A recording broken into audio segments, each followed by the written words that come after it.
Editor's note, the spoiler review of Wonder Woman 1984 will contain no images or video from the actual film. Warner Brothers has hit us with mad copyright claims, and I do not feel like dealing with that today. So here you go. Come along, children. Now we're going to have a little music.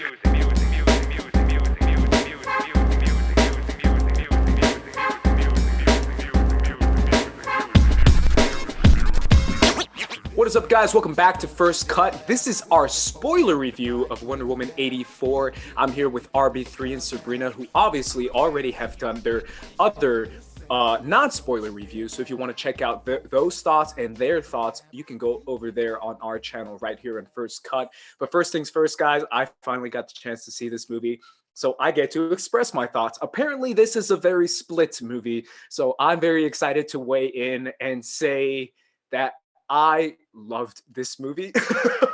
And I don't know if that's controversial or not, or if that's a good thing or not a good thing, according to some people. But to me, this movie was just so much fun, so lighthearted, so comedic, very much kept you on your toes when it comes to funny comedy moments, had the heartfelt moments as well. It's definitely a movie for all ages. It definitely gears towards a younger audience, but I feel like that's a little bit refreshing and fun and interesting, and it's still a very energetic, positive thinking kind of movie, especially with a character like Diana Prince and like Wonder Woman. So those are my general thoughts on the film overall, but let's get into spoiler thoughts, because that's what we're here for. Sabrina, is there a moment that you want to jump into right away that's like a big spoilery moment? Well, so I'm going to start off right in the beginning. One of my issues with the film is obviously just the overall tone and pacing. I think is super messy, and that's something I talked about in our non-spoiler review. But right when we got into it, obviously we have the Themyscira scene, and that was fine. I enjoyed that one. And then we go from that to the whole like friendly neighborhood Wonder Woman thing at the mall, and that does lean on a different tone. And if they would have kept up with it, maybe it would have worked out better. But the second we finish that up, and then we stick with still a little bit silly, but definitely a little bit darker and more serious, and just like overall a little bit just not as ridiculous as the mall scene. I thought the mall scene was so annoying. I thought they should have toned it down just a little bit. I know you probably enjoyed it, maybe just based off of your face. Yeah. And that's the thing. For some people, this type of thing will work, but for me, it completely took me out of the film when she's like holding the people upside down. She's like going after some robbers. She's helping somebody on the way to go help somebody else. It just felt so weird to me and odd, especially at a time like this. I know we're in the 80s, but I mean, she doesn't want her like identity to be revealed as like Wonder Woman, but she's just walking around in broad daylight in full costume. Like, it just seems so silly and ridiculous to me. And so that was the first thing that took me out of the film, because I don't think it flowed with the rest of it at all. Yeah, it's funny you say friendly neighborhood Wonder Woman, because that's exactly what I thought of when I saw the film. I'm sure a lot of people did. The Sam Raimi Spider-Man movies, this is what kind of it reminded me of when it comes to that opening scene in Spider-Man 2 when he saves the kids from the truck that's on the street. When he gets the pizza and he's trying to rush down the street, but he keeps saving people on the way. And then, like the guy's like trying to take a slice out and he steals the slice back and he's like, he stole that guy's pizza. Like that. It's just fun and just goofy and over the top and silly. And Spider-Man 2 is one of the best superhero movies ever. Because it is very light and fun and goofy and lighthearted and a lot of heart too, and a lot of positive emotion. Yeah. That's kind of why I enjoyed Wonder Woman 84 so much, because it reminded me of the Raimi Spider-Man movies. Go ahead, RB3. Well, yeah, I mean, I definitely don't think it's Spider-Man 2. Like, it's not, but it's very similar when it comes to tone. Yeah, no, it's tonically, it has a tone for sure. And I think part of me, and I said in our original review, like, I'm just not a fan of, 80s nostalgia, like all that kind of stuff. And, frankly, a lot of the big blockbusters that was coming out during that time, I'm not that big of a fan of either. Like, I love Back to the Future, but like, to me, Ghostbusters is cool. A lot of 80s stuff is just cool to me. And I felt like when it was leaning so heavy into that, the movie just became, all right, it's something I'm just not, it's something that's not going to register for me, But when it comes to like that opening scene, again, I saw that scene at San Diego Comic-Con. Must have been a couple years ago at this point. So I already knew like that was kind of going to be the tone of it, and even back then, and you could watch the video. Me and Christian was actually talking about that scene in our review for the Wonder Woman footage. And even back then, I was like, I don't know about that. That seems a little weird, little funny. But again, I enjoyed this movie a decent amount, despite its tonic things. But I definitely think the tone is one thing, but in terms of like the pacing and the actual structure of the movie and the actual qualities of the movie outside of the tone, that's where I think it starts to feel a little bit harder. You guys keep bringing up pacing. Can you guys clarify a little bit for me what you mean by that? I just thought we were going off really great on one thing. Now that we can actually talk about spoilers, I'll say the end of the first act, I really loved how they started really building up these characters, building up Pedro Pascal, building up Kristen Wiig. I know some people were nitpicking the whole like glasses, messy hair, and like outfit, and I didn't even mean to do that, but hey, I got that going on right now. I got that Kristen Wiig. I'm about to put on my makeup, do my hair. But yeah, people were picking that apart. I don't dislike that in any way. I thought they really built them up super, super well at the end of the first act. And then I think we just went off in so many different directions.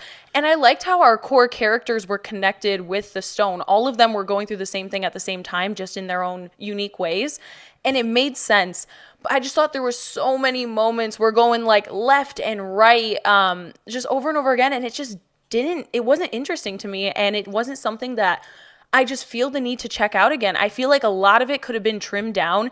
A solid like 20 minutes could have been trimmed down from this film. And I think it would have that rewatchability.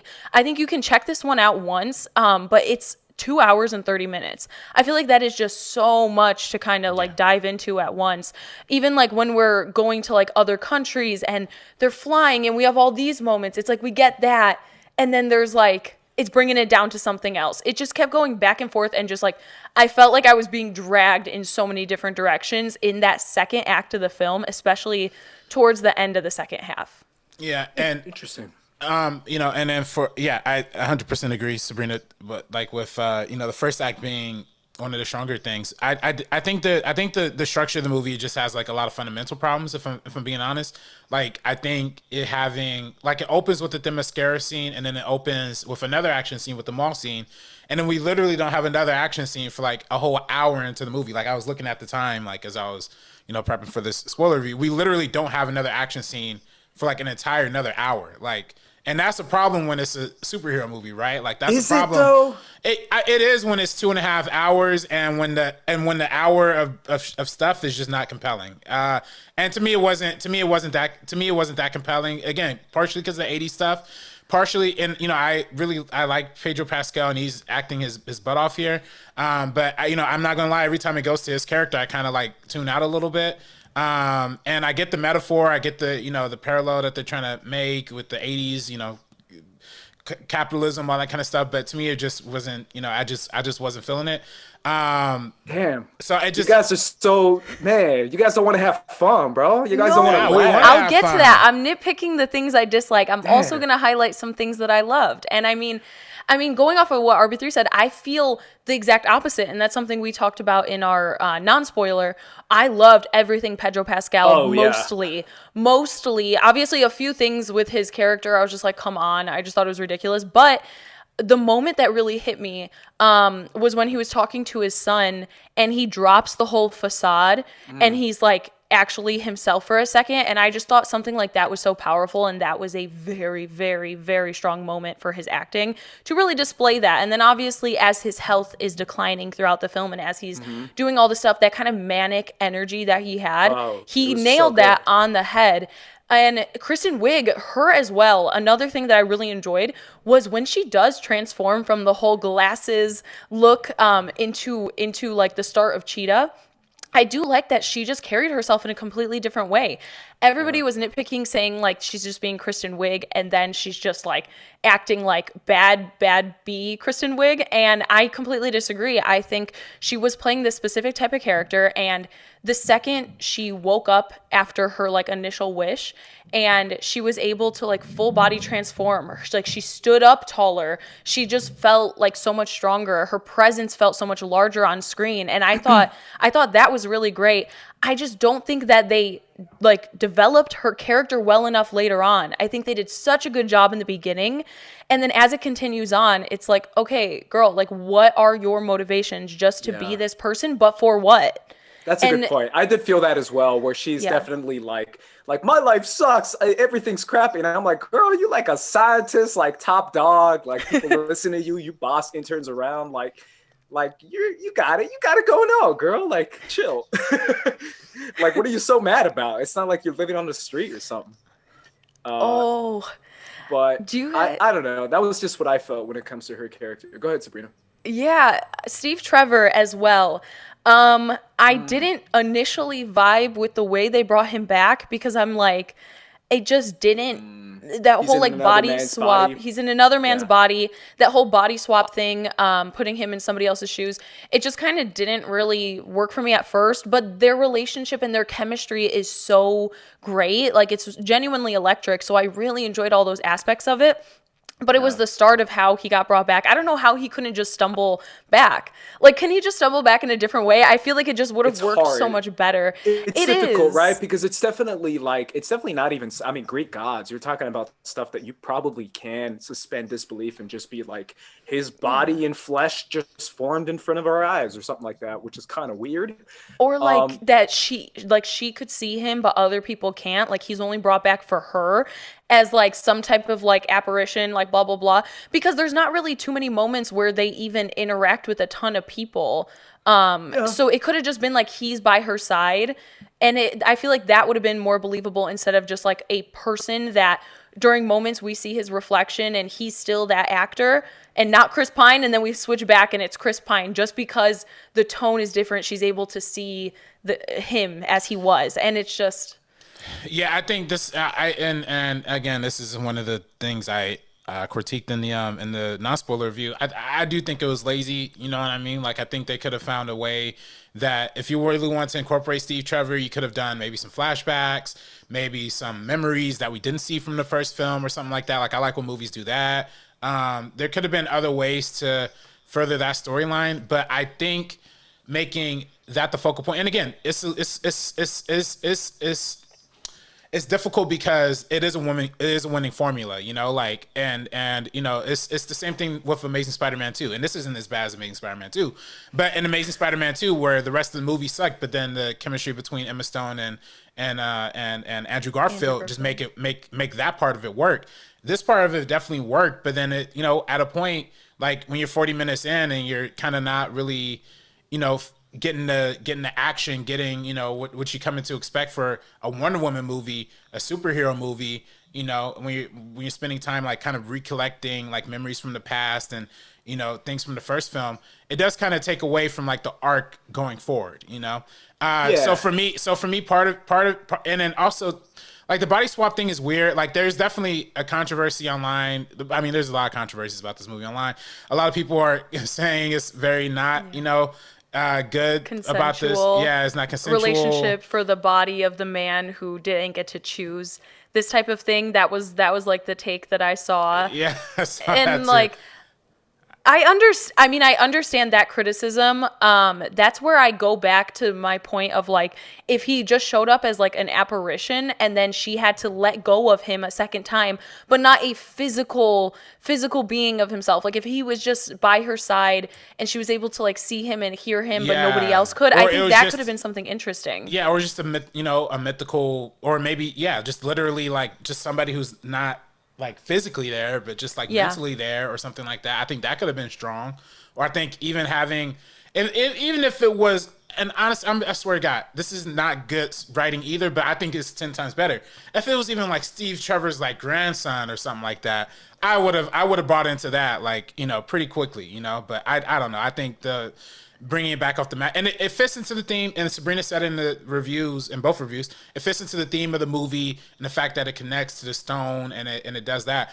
I just don't think the power of the stone is necessarily a good power to have in a movie, as a movie like thing anyway, because I think, having a device where literally anything can happen at any time, it definitely just, I don't know, it's just a little sloppy. It's a little like, anything can happen now. tricky. It's like, I don't know. So I gotta jump in, bro. I mean, this is a kids movie, y'all. Like, come on, man. It's PG-13. Like, it's a kids movie. Is the first Wonder Woman a kid movie? Is the first Wonder Woman a kid movie? Yeah, it's not a kids movie. No, it's not. a movie for all ages. Movies for all ages. Man, this is a movie that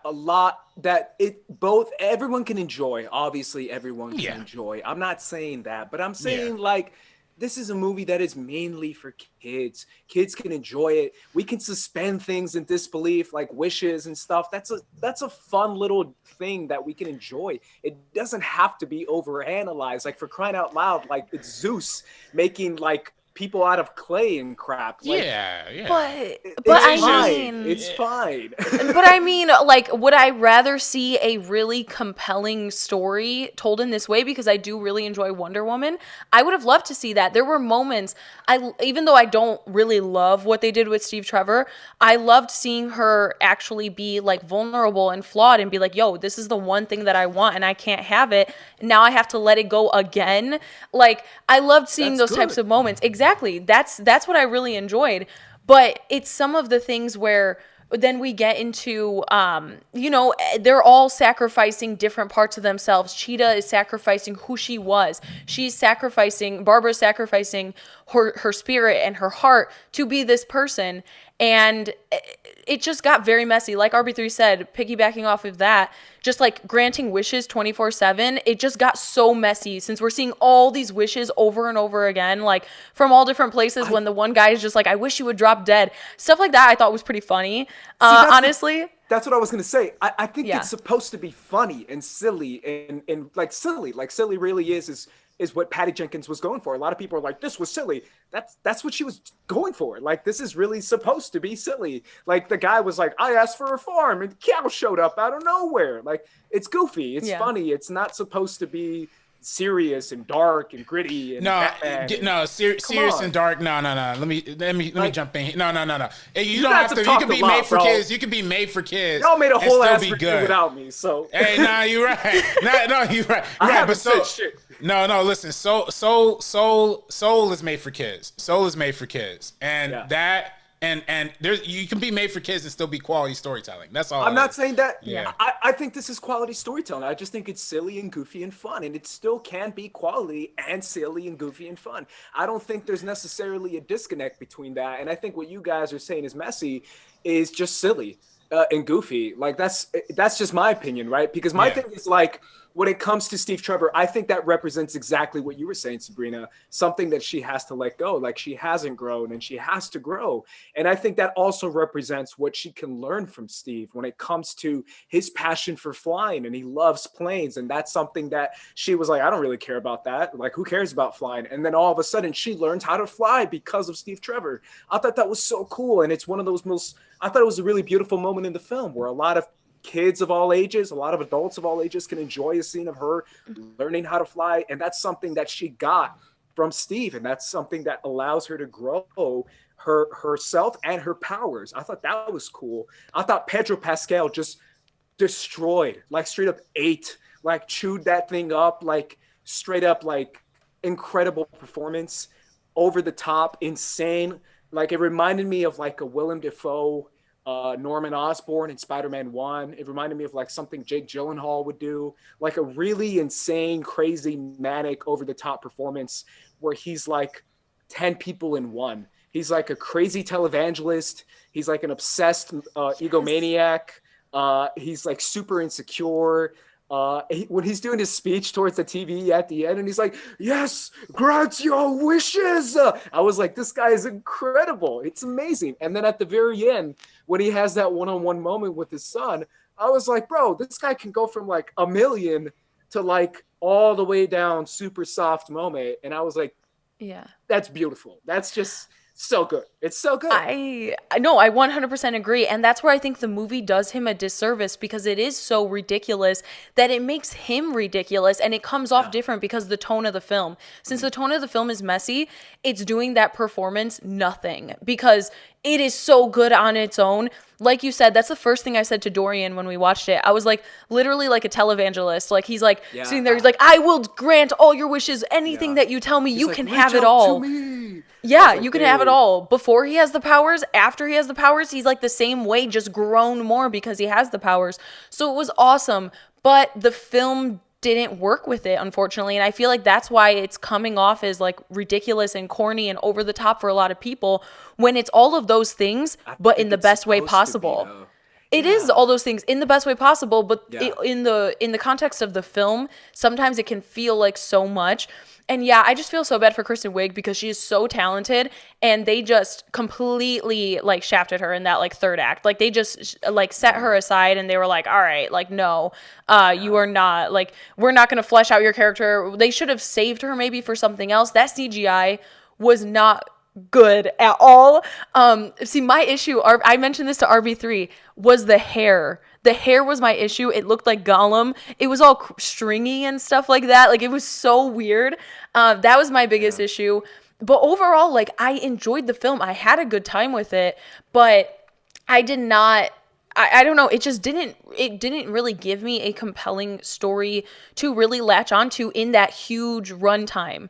That's what there were so many little things that I loved, but then overall, because it's so bloated and there's so much in it, like it just, at the end, I felt good and I thought the last scene was really sweet.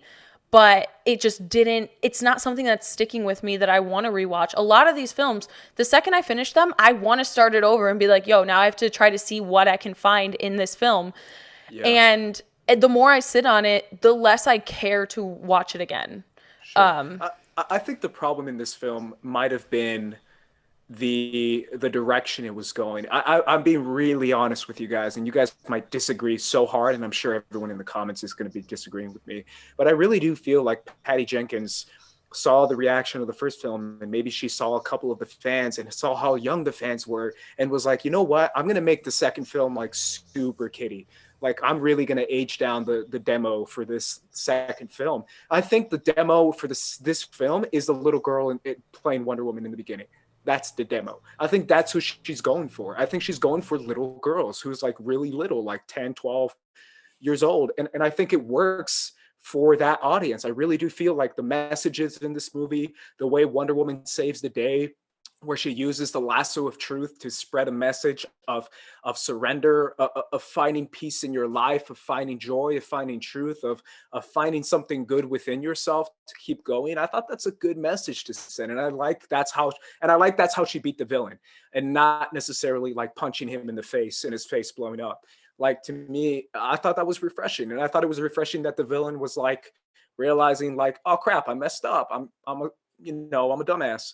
And I thought that's a cool little way for kids to realize like the themes and the messages in the film. And I that to me works. I really do feel like when it comes to kids enjoying a movie, I prefer that than adults enjoying this kind of movie, if I'm being honest. I prefer kids enjoying it. I feel like there's a lot of things in there though that aren't directed towards kids. I feel like there's a lot of jokes, things like that. Because I think there's parents most that are moments, taking them to the theater. Well, yeah, I feel like most of the moments are gonna go over kids' heads though, because that's way too long of a runtime. If you're making a film that you want kids to watch, you cannot have it be 2 hours and 30 minutes. So there's like there's inconsistency I don't there. think it's like I feel like 5-year-olds. Even like 10-year-olds, 11-year-olds, I don't think they want to sit down for that long, especially with how slow the first act is. And I enjoyed that it was like slower. It wasn't like action heavy. I did enjoy that. But again, just having that opening scene and then another kind of opening scene almost, like it was just felt like it was too much. And I don't feel like you're going to grab a kid's attention. So I think that this does appeal to honestly a general audience. I'm I'm a little bit, I wouldn't say that this is meant for kids or anything like that. And I also agree with what RB3 said earlier about Soul is a movie, you think animated, you think meant for kids, but they were able to make this something kids can enjoy, but adults will also love to watch with them and or on their own. And that's what's important. So I feel like if you just really cater towards one type of audience, you're missing out a lot.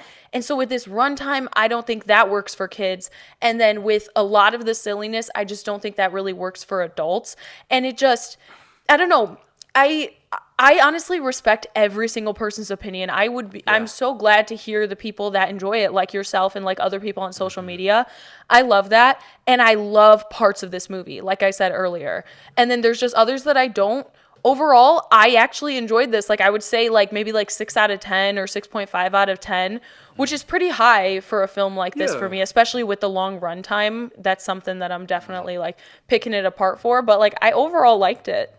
Yeah, I just feel like when it comes to these type of superhero films that have been like so dominant over these past 2 decades, a lot of people tend to, I don't know, overthink them. We just had Joker last year, and it's one of those things where it's like, yes, we can have the Jokers and all that, but it's one of those things where it's like, this is still comic book for kids. Like Patrick H. Willems did a video on this where he's like, hey guys, we have to realize like some of this stuff is just really kiddie. And it's one of those things where like, let it just be fun and let it just be like a good message. And I don't know, that's just my opinion. Of course you guys can have yours. It's not necessarily me saying you guys are wrong.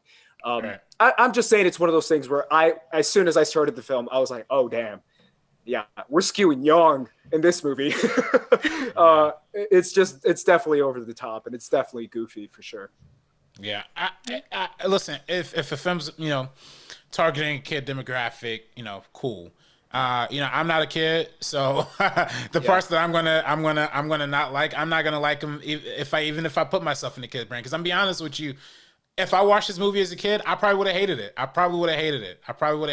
And the reason I would have hated it is because, like Sabrina said, it's long, 2 hours and 30 minutes. Which honestly, when we, me, Sabrina, we watched it early, at Doreen's place. It didn't feel that long because like we were like with friends and we're watching like this movie like socially distanced or whatever, and we're kind of having that reaction. But I feel like this being on streaming, I think that's why that's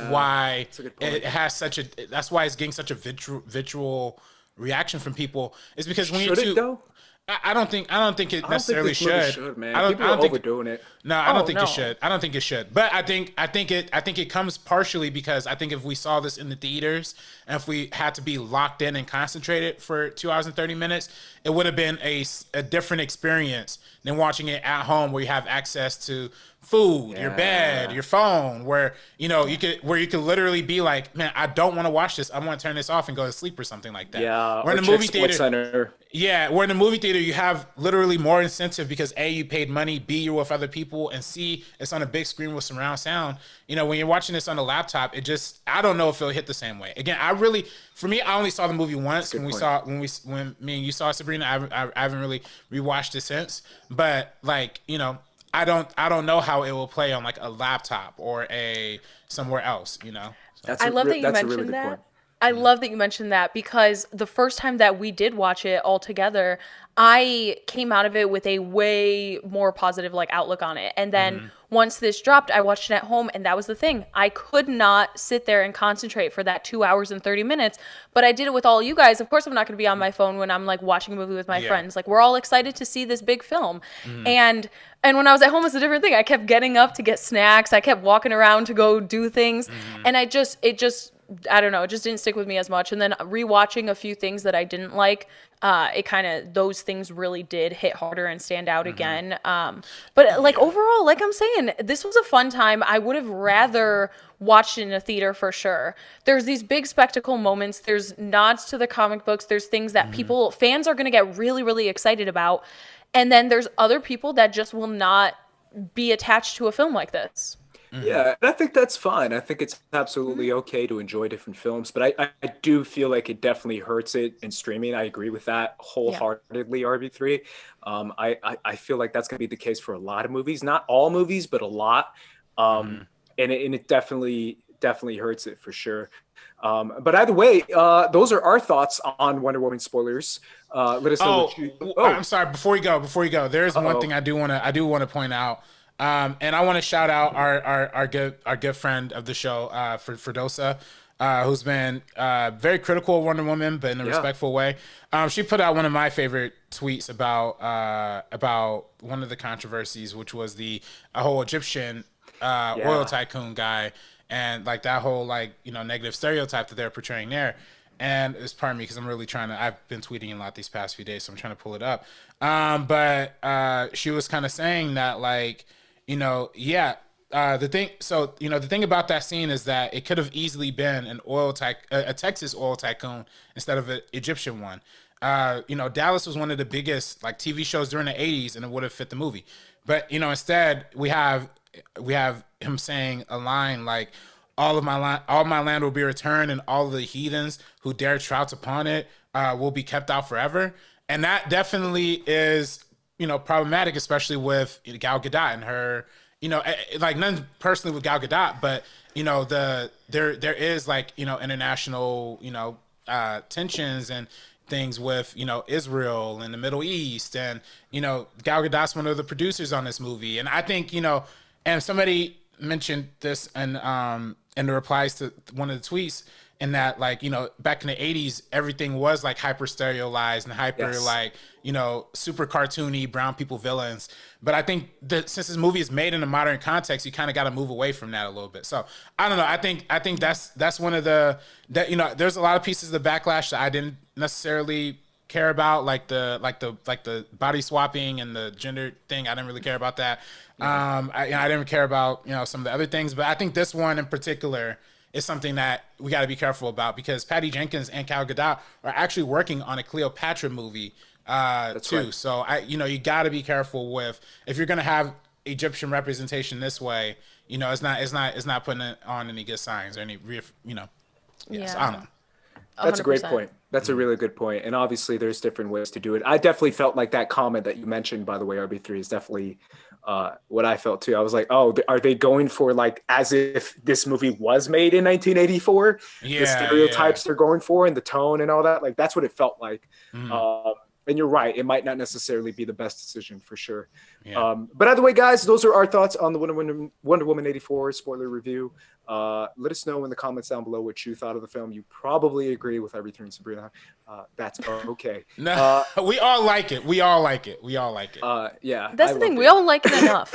Yeah. I low-key, high-key loved it. Either way, guys, where can everyone find you, RB3? Find me on Twitter and Instagram at DirectorRB3, and on the Cardboard Castle Season Spark campaign, ending really soon. So be sure to donate. Sabrina. You can follow me on Twitter and Instagram at SabrinaXMonica, and then also on Twitter at SabrinaOnFilm. And I'm at Squad Leader Race, guys. Make sure you follow us right here. Subscribe to First Cut. Follow us on social media at First Cut TMO.